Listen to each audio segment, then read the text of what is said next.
දැන් මේකෙන් ගෙනලා තියෙන දැන් මේ මොකද්ද බඩේ අමාරුවක් ගැන. බඩේ අමාරුව කියලා සාමාන්‍යයෙන් කෙනෙක්ට බඩේ අමාරුවක් හැදෙන එක සාමාන්‍ය වෙන්නත් පුළුවන් අසාමාන්‍ය වෙන්නත් පුළුවන් නේ. ඒ කියලා කියන්නේ ගොඩක්ම අමාරු වුණොත් තමයි ડોක්ටර් ගාවට යන්නේ. එහෙම නැත්නම් ගොඩ වෙදකම් කර කර ඉන්නවා. කෝපි ටිකක් බොනවා, දෙහි ටිකක් බොනවා. ඔය වගේ දේවල් කරන්නේ සාමාන්‍ය කෙනෙක් වුණාම. මොනවා හරි පැනඩෝල් නම් බොන්නේ නැහැ. මොකද මේ හේතුව පැනඩෝල් වලට බඩේ අමාරු හොඳ වෙන්නේ නැති නිසා.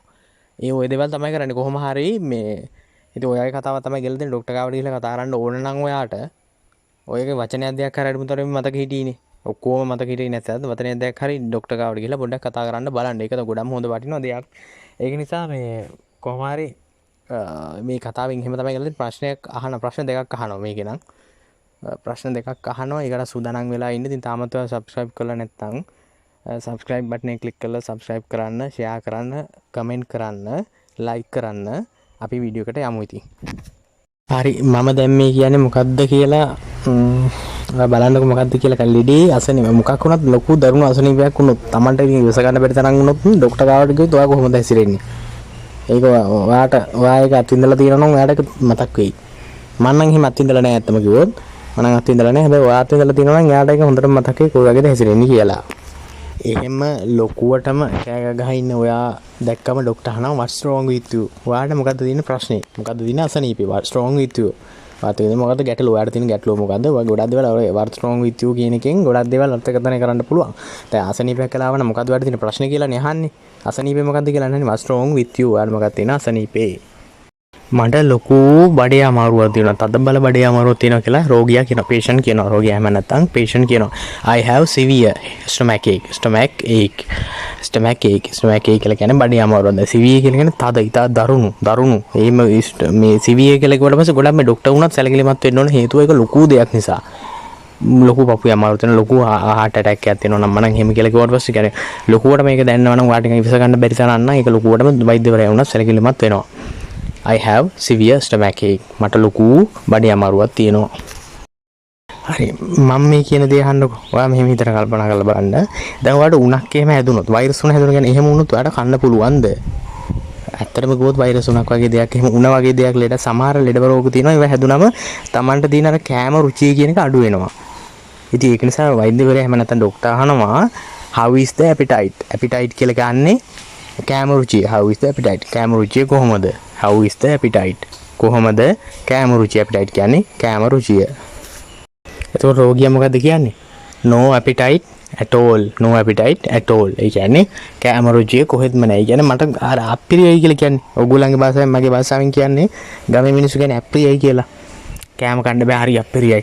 අර එහෙම කියලා කියන්නේ. ඒ වගේ no appetite at all. ඒ කියන්නේ කෑම රුචිය කොහෙත්ම නැහැ. ඒ කියන්නේ කන්නම බෑ. සාමාන්‍ය ලුණු මිරිසක් වගේ කිරි හොද්දක් එක්ක ලුණු මිරිසක් හදලා එහෙම අම්මා එහෙම හදලා දෙන්න වගේ අසනීපුණාම ඒ කන්න බැරි නිසා තමයි ඒ සැරට ඒවා හදලා දෙන්නේ. ඉතින් ඒ වගේ ડોක්ටර් මේ ඇහුවට පස්සේ මේ රෝගියා කියනවා no appetite at all. කොහෙත්ම කෑම රුචියක් නැහැ. දැන් මේ ડોක්ටර් අහන ප්‍රශ්නෙට ඔයාම උත්තරයක් දෙනවනේ මම කියන නිසා. මොකද didn't you take any medicine? ඔයා මුකුත් බෙහෙතක් ගත්තේ නැද්ද? ඕකට නෑ කියන්න බෑ. හේතුව කෙනෙක් කොයිතරම් උණ තිබ්බත් කොයිතරම් අසනීප වුණත් බැරිම තැන හොස්පිටල් එකට යනවා ඇරෙන්න. ගෙදරදී පැරසිටමෝල් එහෙම නැත්නම් පැනඩෝල් ඒව අරගෙන යන්නේ. ඉතින් ડોක්ටර් ඒකයි අහන්නේ didn't you take any medicine? ඔයා මුකුත් බෙහෙත් ගත්තේ නැද්ද? ඉතින් බඩේ අමාරුව ලොකුවටම තියෙනවනේ. ඉතින් එහෙමනම් ඉතින් ගෙදරින් දැදි පොඩ්ඩක් ඉතින් බලනවා මොකක් හරි try කරලා. සමහරට අර මොකද අසමෝදකම් තියෙනවනේ. අසමෝදකම් කියලා තියෙන්නේ. අසමෝදකම් පොඩ්ඩක් බීලා බලනවා. එහෙම නැත්නම් කෝපි ටිකක් බීලා බලනවා. සාමාන්‍යයෙන් මම දන්න තරමින් එහෙමයි. කෝපි ටිකක් බීලා බලන මේක අඩු වෙයිද කියලා. එහෙම බැරිම තැනක් වුණා තමයි හොස්පිටල් එකට ගිහිල්ලා ડોක්ටර්ව හම්බ වෙන්න යන්නේ. didn't you take any medicine? ඔයා මොකුත් බෙහෙතක් ගත්තේ නැද්ද? පැරසිටමෝල් පැනඩෝල් නොගත්තට ડોක්ටර් ඇහුවම මොකුත් බෙහෙත් බිව්වේ නැහැ කිව්වට නෑ ડોක්ටර් මම ලෙමන් දෙහි එහෙම නැත්නම් දෙහි පොඩ්ඩක් නම් බිව්වා. I had only some lemon juice. මම දෙහි උෂ නම් පොඩ්ඩක් බිව්වා කියලා කියනවා. අර බඩේ අමාරුවට මං කලින් කිව්වේ නැති වුණාට මම දැන් සාමාන්‍යයෙන් දෙහි ගන්නවනේ. බඩේ අමාරුව හැදුණා දෙහි ටික පොඩ්ඩක් බීලා බලමු කියලා කියනවනේ ගෙදරින් උනත්. No doctor. I had only some lemon juice. මම දෙහි උෂ ටිකක් නම් බිව්වා. ඊට පස්සේ ડોක්ටර් අහනවා කවද්ද ඔයාට මේ ලෙඩේ හැදුනේ මේ බඩේ අමාරුව හැදුනේ? When did you get this stomach ache? When did you get this stomach ache? ඔයාට කවද්ද මේ බඩේ අමාරුව හැදුනේ කියලා අහනවා. දැන් ওই ප්‍රශ්න ඔක ලෙමන් යුෂ බිව්වා කිව්වා. වෙන මොකුත් බෙහෙත් බිව්වේ නැද්ද කියලා ડોක්ටර් ඔය ඔක්කොම ඇහුවට පස්සේ තමයි ડોක්ටර් අහන්නේ when did you get this stomach ache? ඔයාට කවද්ද මේ බඩේ අමාරුව හැදුනේ? එතකොට රෝගියා මොකද කියන්නේ? පෙරේදා. පෙරේදා කියන එකට ඉංග්‍රීසි මීනින් එක මොකද්ද? the day before yesterday. මම කලින් වීඩියෝ වල කියලා දිනවා. the day before yesterday. පෙරේදා. ඒකට මේ ලෙඩේ හැදලා තියෙන පෙරේදා. දැන් ඔයාම කල්පනා කරලා බලන්න පෙරේදා ඉඳලා දෙකට අද. එතකොට දවස් දෙකක් විතර වෙනවනේ. එතකොට දවස් දෙකක් ඇතුළත මෙයා මුකුත්ම නොකරා කියලා කියන්නත් බෑනේ. මුකුත්ම බෙහෙත් ගත්තේ නැහැ කියලා කොට ඔයාම තේරුම් ගන්නකොත් බෙහෙත් විෂය විතරක් බිව්වා කියලා කියන්නත් බෑ. සමහරට කෝපි බොන්නත් ඇති. පැනඩෝල් වලට නම් බඩේ අමාරු සාමාන්‍ය මන්දරතරෙන් හොඳ වෙන්නේ නැහැ. සමහරට කෝපි බොන්න ඇති. ඒ වගේ පොඩි ගොඩ වෙදකම් කියලා කියන්නේ මේ වගේ දේවල් කරන්න ඇති.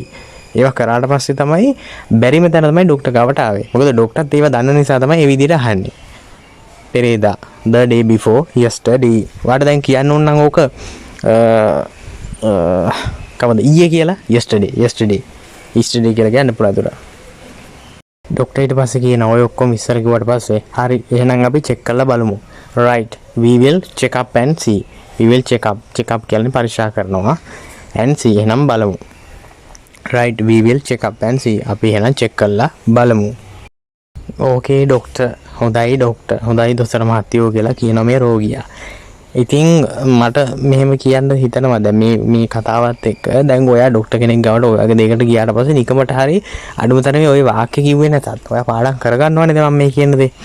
වාක්‍ය කිව්වේ නැතත් අඩුම තරමේ ස්ටොමක් එක එහෙම නැත්නම් බඩේ අමාරු වෙනවා සිවිය කියලා කියන්නේ ඉතා දරුණු කියන එක ඒ වගේ පොඩි වචන හරි දාලා පොඩ්ඩක් try කරලා බලන්න. තමන්ට පුළුවන් ද බැරිද කියන එකවත් අඩුම තරමේ. එහෙම try කරලා බලන්න. එහෙම කරලා බලුවට පස්සේ ඔයාලට තේරෙයි මේක කොයිතරම් يعني ඔය කියන වචනේ එක වචනේ වුණත් ඔයාලට ලොකු වැදගත්කමක් දෙනවා ඕන මිනිස්සෙක්. ડોක්ටර් වුණත් ඔයාලට ලොකු වැදගත්කමක් දෙනවා. අත්දැකීමෙන් මම කියන්නේ මේ දේවල් ඔක්කොම. ඒක නිසා ඉංග්‍රීසි භාෂාව කියන්නේ හරියම වැදගත් භාෂාවක්. මොකද ඒක දන්නවා කියලා කියන්නේ ඔයාට වෙන මොනවද නොදැනගත්තත් කමන්නේ. ඒක දැනගෙන ඉන්නවා නම් ඔයාට ලොකු දෙයක් කරගන්න පුළුවන් මේ සොසයිටි එකේ. එහෙම නැත්නම් මේ සමාජයේ. ඉතින් මට අහන්න දෙන ප්‍රශ්නේ තමයි මොකද්ද? ડોක්ටර් මේ මගදී මේ වීඩියෝ එක මැදදී අහනව නේද රෝගියාගෙන් මුකුත් බෙහෙතක් ගත්තේ නැද්ද කියලා. මම අහන්නේ බෙහෙතක් කියන එකට බෙහෙත් කියන එකට ඉංග්‍රීසි මීනින් එක මොකද්ද? බෙහෙත් කියන එකට ඉංග්‍රීසි මීනින් මොකද්ද කියලා කමෙන්ට් බොක්ස් එකේ දාන්න ඕන ඔයා. ඒ වගේම මම අහන්නේ දෙහි උෂ වලට මොකද්ද කියන ඉංග්‍රීසි මීනින් එක. දෙහි උෂ වලට හරි ලේසි. ඔයාලා හොඳටම දන්නවා. නොදන්නේ නැති ඉන්නවනේ. ඒ කවුරු කොහොම වුණත් දන්න කෙනෙක් උනත් නොදන්න කෙනෙක් උනත් ඒක උත්තරේ දාන්න කමෙන්ට් බොක්ස් එකේ බෙහෙත් කියන එකට මොකද්ද මීනින් එක ඒ වගේම දෙහි උෂ කියන එකට මීනින් එක මොකද්ද කියලා කමෙන්ට් බොක්ස් එකේ ඇතුළත් කරන්න.